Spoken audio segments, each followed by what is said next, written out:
Trust the process. Pain is power. All great things take time. I am unbreakable.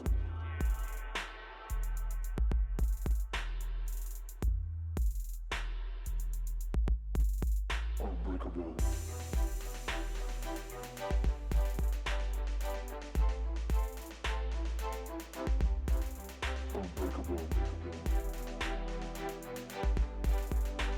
What is going on, everyone? Welcome to the Unbreakables podcast. I am your host, Jay, and today I have the pleasure of sitting down with the creator of Top Producer Academy and Dominating Selling, a leader that dominates in sales and teaches thousands of others how to scale themselves further. He went from being broke and homeless to dominating his own life, dedicated his career in helping others reach peak performance in the sales and business industry. He has mentored and spoken to over 300 organizations in over 20 industries like Microsoft, Bank of America, Wells Fargo, Equinox, and many other leaders in the financial technology, professional, and marketing services. Please help me welcome Joe Semaan, also known as Joe Coach. That's right. How's it going, Jay? It's going good, man. It's going good. So Yeah. the goal of the show is to really touch base on the adversities, the hardships, the failures you had to overcome in order to reach success, but most importantly, fulfillment. So for our audience who are watching, who are not really familiar of your backstory, can you take us back just a bit of how your childhood and your upbringing was like? Mm-hmm. Sure. Yeah. I was born and raised in the Midwest in Illinois, small city, to a Middle Eastern family, Lebanese family.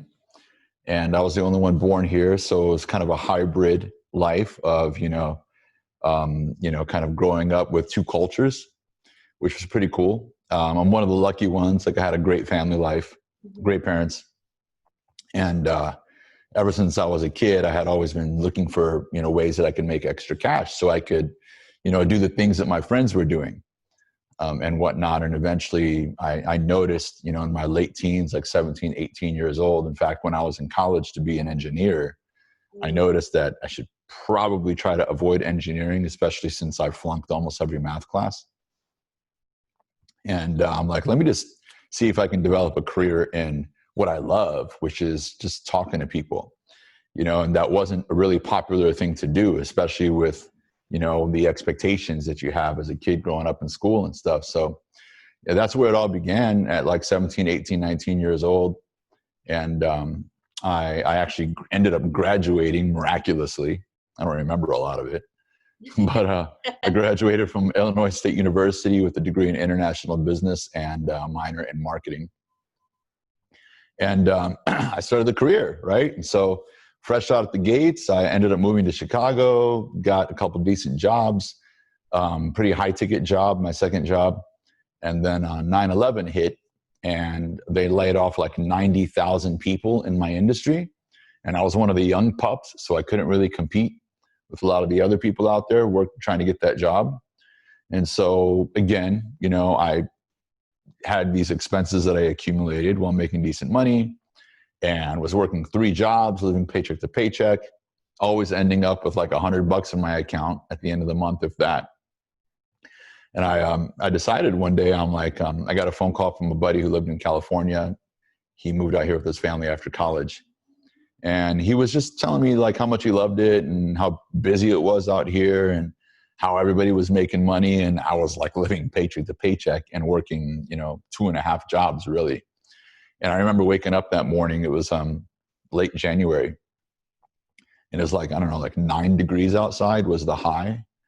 And I was thinking, dude, if I'm going to do this like paycheck to paycheck stuff, I'm like, why don't I move to some place, that has great weather and seems to be booming, even if I have to rough it out for a little bit. And so I made that overnight decision to sort of pack up as much as I could fit into my car. I gave my roommate almost all the cash I had just so that he could have a buffer for another month of rent.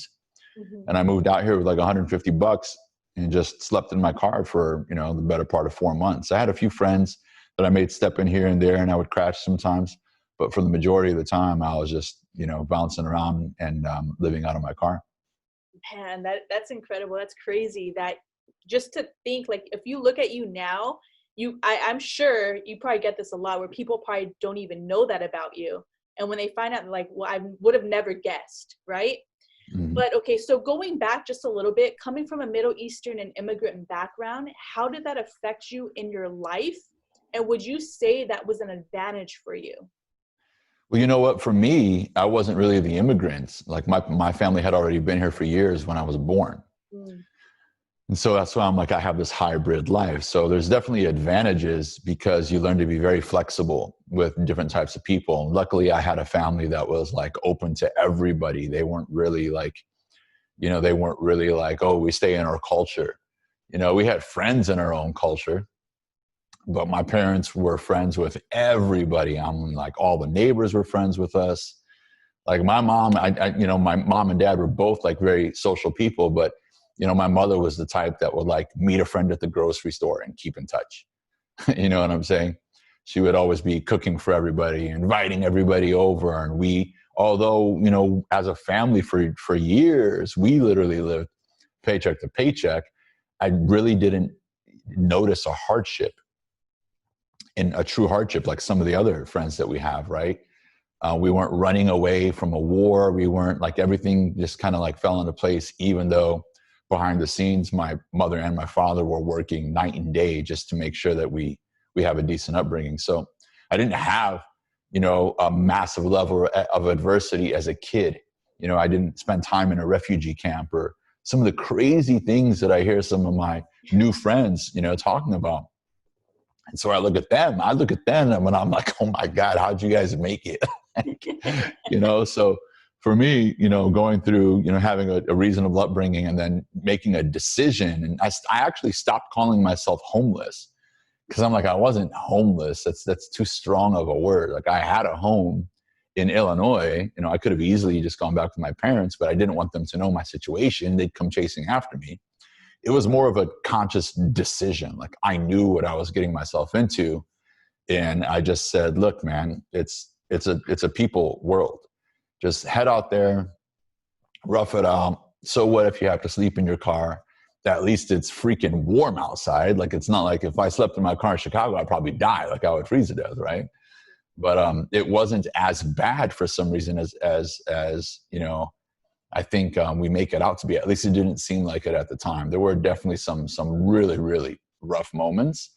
But I think that decision was a major factor in developing the resilience for the other challenges that were to come. Mm-hmm. Yeah. So going back to that moment when you decided to make the drive from Chicago to California, right? You obviously had nothing besides $150 in your pocket and your car.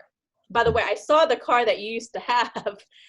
You did that comparison. So I could imagine. So you taking that initiative to feel like, this is something I need to do. Like you said, you weren't specifically homeless because you always had a home to go back to, but you still had to take that initiative for yourself, for growth, even though you had really nothing to really have, right? But you still took that leap of faith. So what I want to know is, for our viewers at home, when you were going through that moment of sleeping in a car for 4 months, how did you develop such a strong mindset in those darkest moments? Because one, I could attest to this. I moved out of my house when I was 17 years old, and I lived in my car with my ex-partner for about 3 months. So I could imagine, obviously, going through it, what you had to go through with sleeping at night, with putting blankets up, to finding a place to shower, change. Like, it's not the same compared to when you have your own place, right? Right, so right. What were some of the things that, helped you overcome those dark moments? Yeah, there's three or four main things I think that really helped me. Number one, I think my parents always sort of let me experiment as a kid, from getting busted at school in grade school for selling more candy than the lunchroom, to them being like, hey, like, we're the ones driving him to the store to get the candy. You know what I mean? To sort of never really like it was kind of interesting because you would think, you know, a lot of those cultures are so strict on their kids, but I was never, ever, you know, grounded or condemned for not getting the right grade. I think that's a mistake that, you know, parents make sometimes. And I understand the intention behind it, but yeah, it was more so like, you know, if this kid is, you know, doing his thing. And I always had that freedom to sort of like go out and try and adventure. I remember my parents and my brother one time all chipping in to get me a computer. And, you know, an old school computer back then was still like $1,500. You know, we're talking about like in the like mid 90s. Right. And I mean, there was just, you know, support. So there was kind of like that confidence that, hey, I can experiment again and see what's out there, you know? And then the other big thing that came into play was at a younger age in my teens, I really got into fitness. And I think chemically, because that was such an extreme passion of mine, I think literally chemically, like my body processed negativity differently. My mind and my body processed challenges differently. There was like this chemical, you know, confidence that you can create. And I always tell people, like, if you're ever down in life and you don't know what to do, at least start working out. Because what you don't realize is your computer is not operating at an optimal speed, at an optimal level. You're not using your bandwidth at all. If you felt better about yourself physically, that would somehow bleed into, you know, other areas of your life, and you'd be far more likely to take action on things that you might not typically do. So that, and, you know, the faith, spirituality that my parents instilled in me and the people that I grew up around. And I always seemed to have like somebody positive on my side, whether it was a best friend or an old colleague. So there's just like this sort of like this, like why wouldn't I make it? Right. You know, why wouldn't I make it? And you can definitely create those things for yourself just by surrounding yourself with the right people and just picking up, you know, at that time, we didn't have access to all of this. Like text messaging was still a big deal. I'm not trying to say I'm old. I believe during that time, we'd have to pay for minutes, right? Oh my God. For messaging. Yeah. You know, what's funny is one of my first sales jobs, actually my second official sales job, was with a cell phone company. And I was just joking around with some of my homies the other day. And I was like, I remember being in this kiosk in Sam's Club, trying to convince married couples that they need more than one cell phone in their family. And they were like, no, my wife already has one. We don't need one, right? You compare that, and it was just the regular old school flip phones, right? You compare that today, and it's like people have like two of them themselves. So we definitely didn't have access to the information or the resources that we have right now, just like this quarantine thing that's going on right now. I'm like, guys, I mean, you might have to stay at home, but you do realize you have the internet, you got cameras, you got FaceTime. Like, imagine being quarantined in like 1999 or something. Like that would be way more extreme than what we're going through right now.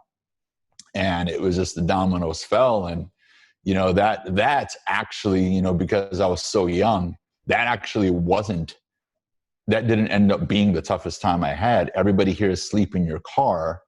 But I got a job at a gym. I showered there. I got dressed there. I met people there. That led to a friendship. That friendship led to a much better job, you know, but it wasn't really until the recession, coincidentally, the recession in 2007, where I really got clobbered. Now having much more, having a house, having a decent income, having this image get, you know, taken away from you literally within like 3 to 6 months. That was a much bigger challenge. Mm-hmm. I think it's great that, you know, you were able to see opportunity in the struggle, even though you were living in your car. You know, the fact that you were able to get a job, you know, at the gym, shower, meet people, like you were able to still work out. There was so much opportunity with what you were going through. So for those that are struggling and going through a tough time, especially where we are right now economically, how can one find blessings and see gratitude in their pain? Wow. You know, I don't want to sound cliche, but it's much easier now. It's much easier now. Like, dude, I still wake up sometimes at night, especially when your body is tired or when things aren't going your way. I'm so quick to slip back into that mindset of like, reaction mode, sadness, emptiness and whatnot. And the main thing is, turn to people. Well, just like this, just like what we're doing right now, turn to people who have been through it or understand you and go through it. I think one of the mistakes that sometimes I made and many people make is they look to the wrong people for inspiration. Yeah, I can see and that. When people are going through tough times, it's kind of like interesting now that I look back, I'm like, what was I thinking? Sometimes when you're going through a tough time, what you do instead is you go and you partner with other people who are complaining and bitching because it makes you feel better about your situation. And then you just go deeper and deeper into that rabbit hole. But instead, even if I think it's annoying, you got to look for the people who are like making it happen or have been through what you've been through and are already where you want to be. And we get disappointed sometimes because we go sometimes to our loved ones and it's unfair for us to sometimes vent to them, our friends or whatnot, because they may not have our vision. They may not have our expectations in life. So you might be going to console with somebody who doesn't understand your mission. I agree. Or sometimes they may look at you like you're doing too much or you're crazy, right? But Too hard on yourself or exactly. Yeah. Right. Yeah. So I definitely agree with you 100% on that.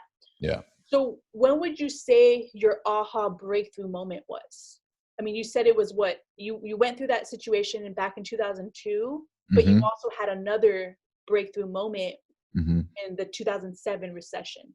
Yeah, in 2008, I was already 2 years into my coaching career. And my customers were just disappearing overnight. Like people were just going out of business. I talk about like what's happening in 2020.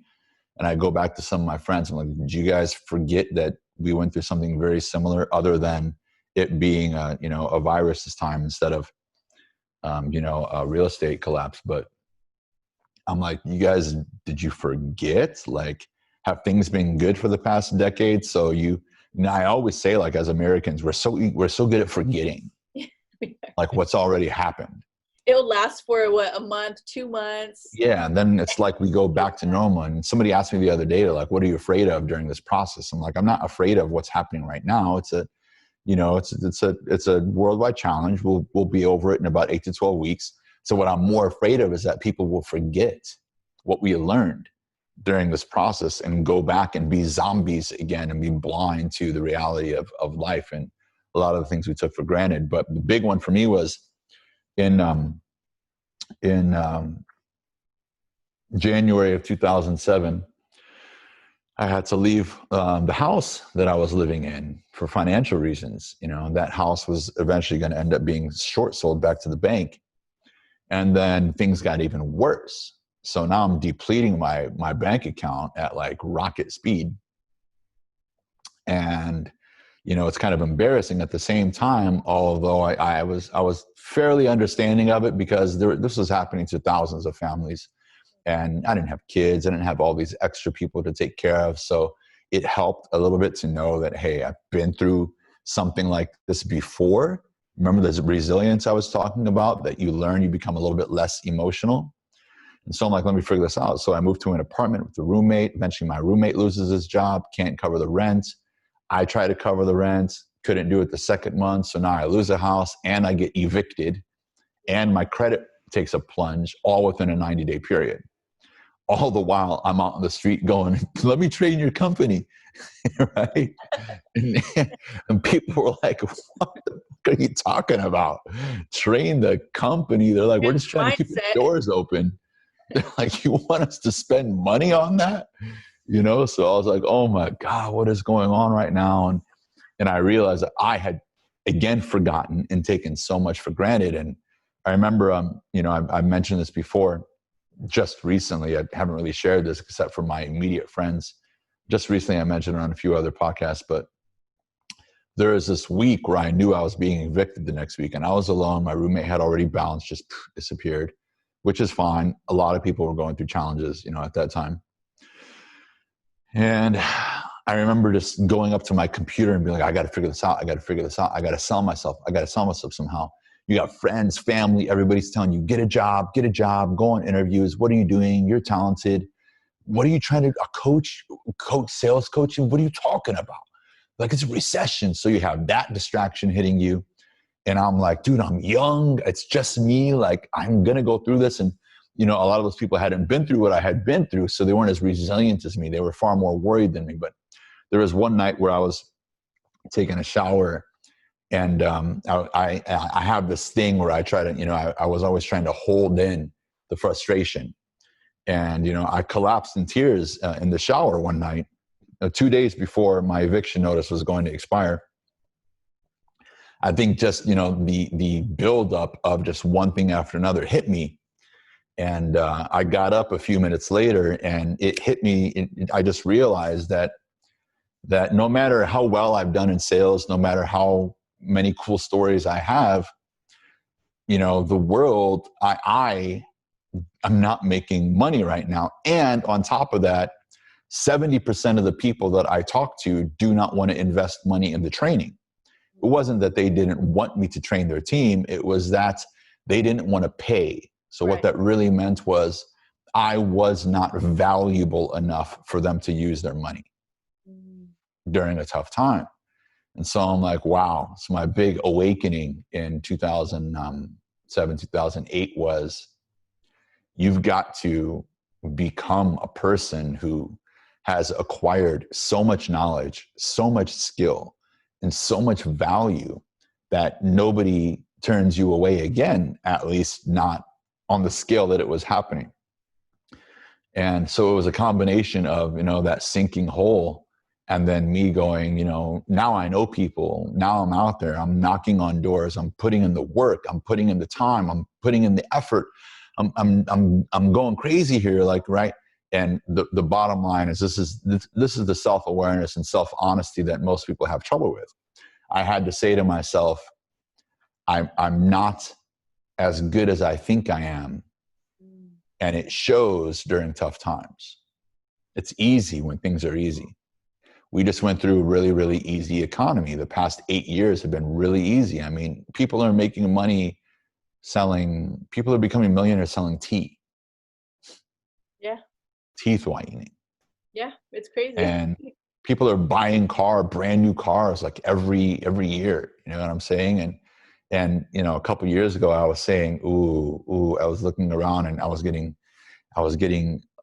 paranoid for the past 2 years, because I know what that economy looks like when every mofo is out there bragging about their success and the money is, floating around so easily.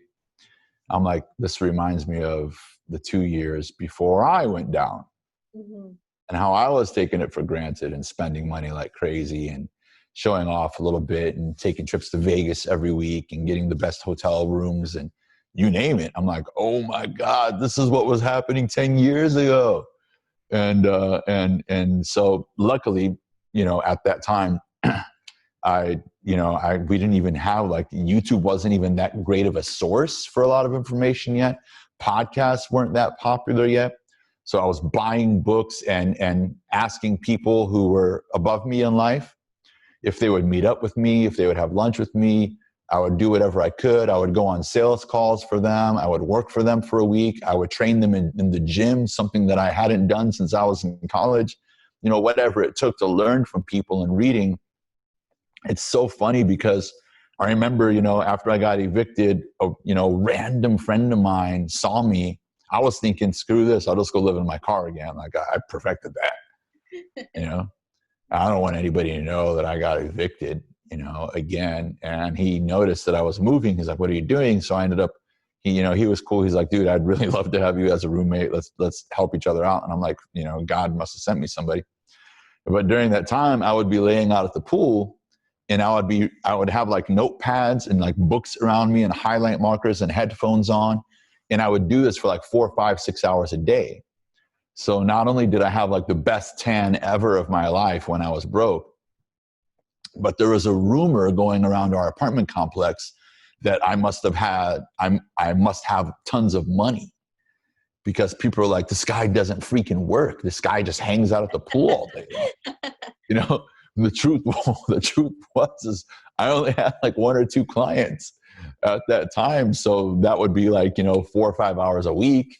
And the rest of the time I was just studying and thinking, how does this apply? Studying and thinking, how do I decode this message? Studying, thinking, how can I put this into a message that helps my clients or my audience or where I'm heading?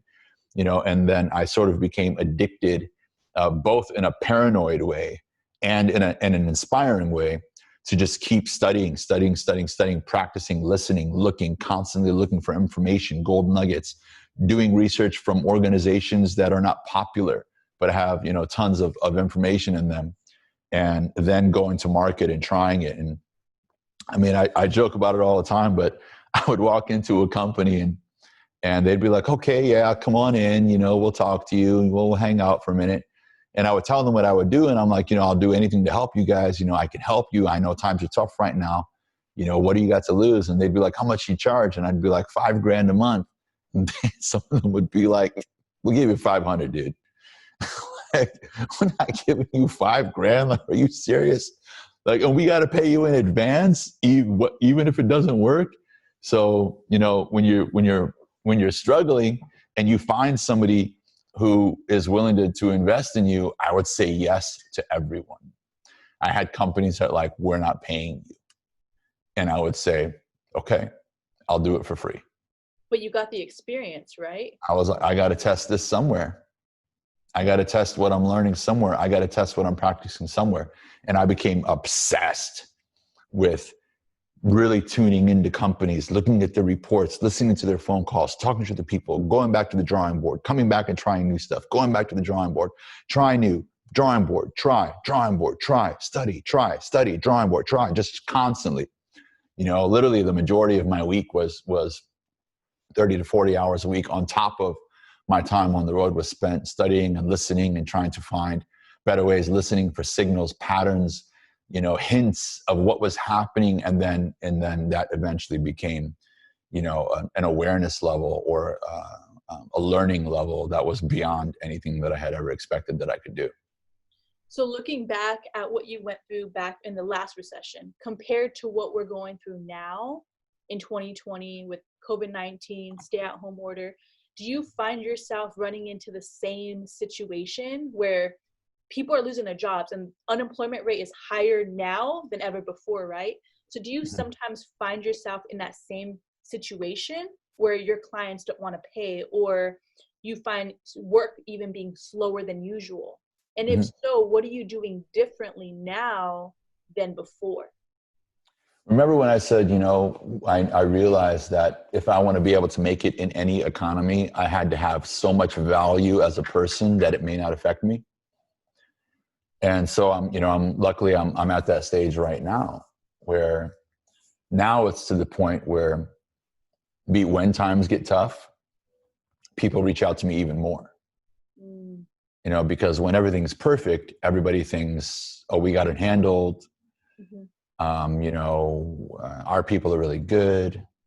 Or, so a lot of organizations don't want the extra training. We have a trainer, we have a manager, and so forth. People, so a lot of egos get leveled out during tough times.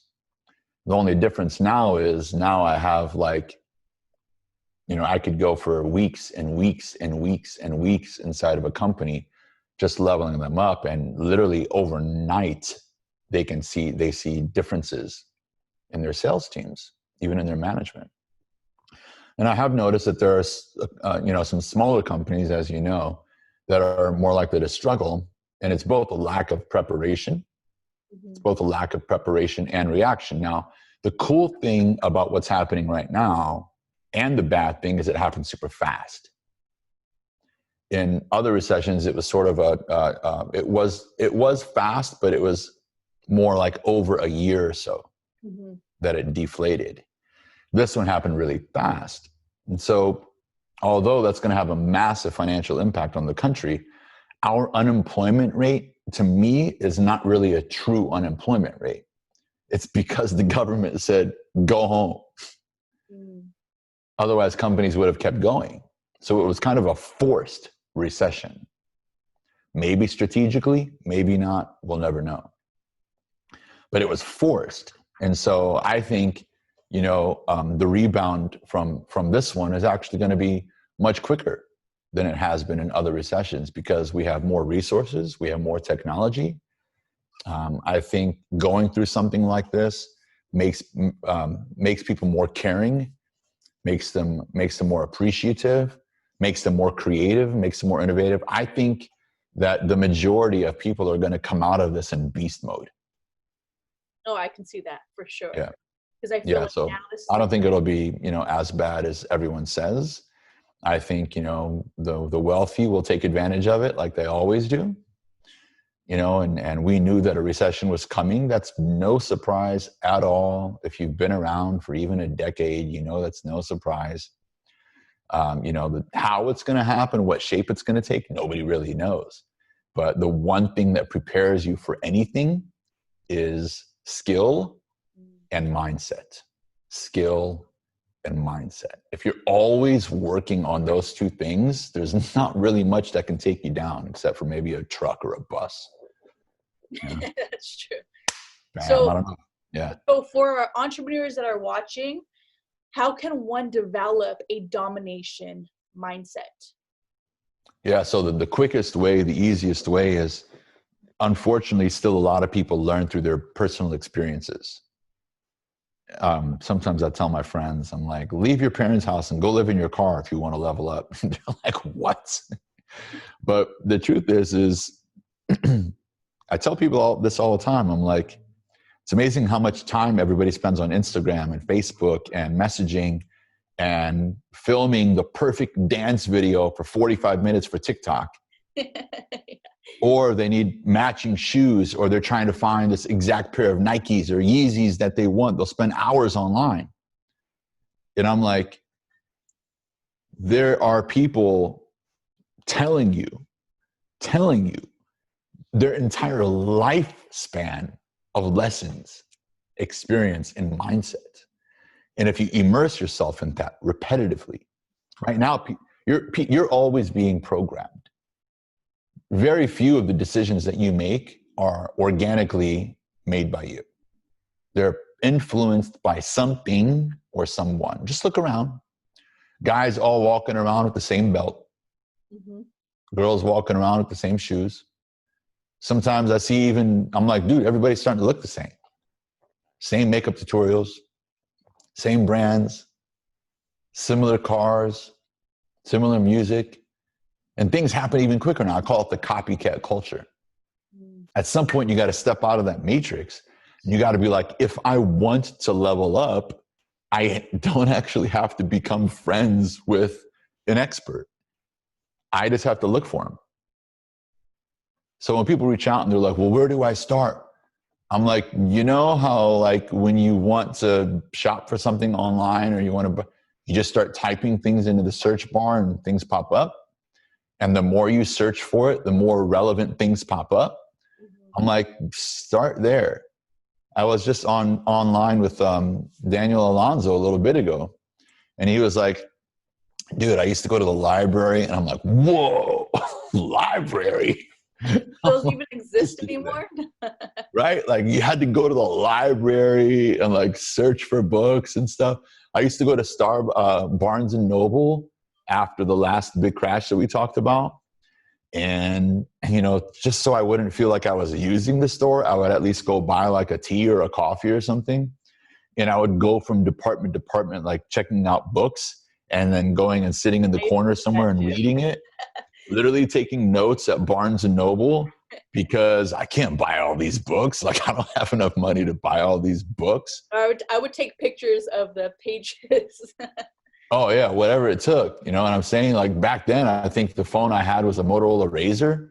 So I'm not taking a picture with that freaking thing. Like I think the iPhones were out by then, but I don't even think I could afford an iPhone at that point. Pretty sure I was still using the flip. Yeah. So, so there's right now, I hate to say something cliche like there's no excuse, but at some point people need to wake up. Mm-hmm. Like you can find anyone, anything you want. There are billions and billions of dollars worth of free information online. You don't have to enroll in an expensive course right away.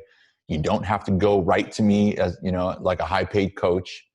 Just start searching for the right people and the right message. And you have to do it repetitively. You know what people do, Jay? They do it when they don't feel good, or they do it when they're desperate, or they do it only when they're motivated. This has to become a part of your almost everyday life.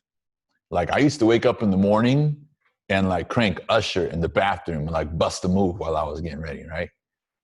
But now I'm like, all right, I'll like, I'll play music, in the house and whatnot when I'm feeling it, when I need a little break. But now I wake up in the morning and I'm like, who do I need to listen to? Mm-hmm. Who needs to get in my brain right now before I slip back into my ways? I have bad habits. I have good habits. I'm just on this journey of trying to transition into way more good habits than bad habits. And I get stuck all the time. When does it stop? It doesn't stop. You get stuck at every level. You take steps backwards at every level. The difference is catching yourself before too much time passes and getting back to watching, listening, or surrounding yourself with someone or something that puts you right back on track. Absolutely. And I feel like that you nailed it. It's all about establishing daily habits, daily rituals that are going to set you up, right? And you're not going to feel good every day, but like you said, it's repetition. You got to keep at it every single day. So what are three? We got to be careful because a lot of people, like if you told me 5 years ago, you got to do these rituals every day, I'd be like, come on, man. If I do it one day a week, I'd be happy. So, the reality is isolate a couple of days. Tell yourself Monday, Tuesday, Wednesday, here's what my day is going to look like. Mm-hmm. And then start adding things on. Whether it's a diet or a fitness plan or a lifestyle or a habit or a hobby, whatever, it's so difficult to go all in. And when you do go all in, it's usually because something pissed you off. Mm-hmm. Or something in life smacked you in the face. Sometimes the best motivation is being pissed. Everybody says that. The best motivation is being doubted. Don't wait for it to make a change. Wake up and get ahead of the game. This economy is going to chase you down. It's moving way faster than you were taught to learn. School, high school, way too slow. College, way too slow.